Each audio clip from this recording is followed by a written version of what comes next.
اگر آپ کے متعدد عزیز و اقارب رشتہ دار گم ہو گئے یا آپ کے مابین اور ان کے مابین اختلاف، افتراق اور انتشار پیدا ہو گیا اور آپ سب کو دوبارہ اکٹھا کرنا چاہتے ہیں یا ان گمشدہ افراد کو تلاشنا چاہتے ہیں، تو اس کے لیے آپ کو 2 عمل کرنے پڑیں گے۔ پہلا عمل یہ کہ چاشت کے وقت آپ غسل کریں۔ چاشت کے وقت غسل کرنے کے بعد آسمان دنیا کی طرف منہ اٹھا کر 10 مرتبہ پڑھیں یا جامعو یا جامعو یا جامعو، لیکن ہر 10 مرتبہ یا جامعو پڑھنے کے بعد ایک انگلی کو بند کر دیں، پھر 10 مرتبہ پڑھیں اور انگلی کو بند کریں۔ یوں 10 مرتبہ یا جامعو پڑھنے کے بعد پھر دونوں ہاتھوں کو اپنے چہرے پر، منہ پر پھیر دیں۔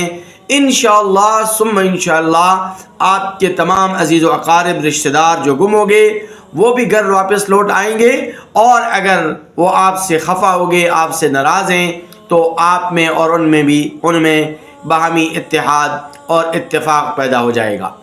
اسی طرح اگر آپ کسی گمشدہ چیز کو تلاشنا چاہتے ہیں اور آپ اس گمشدہ چیز کے متلاشی ہیں، تو پھر آپ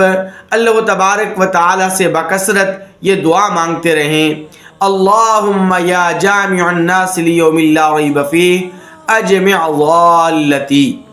اللہم یا جامع الناس لیوم لا ریب فیہ اجمع ضالتی۔ انشاءاللہ ثم انشاءاللہ اس دعا کی برکت سے آپ کی وہ گمشدہ چیز آپ کو مل جائے۔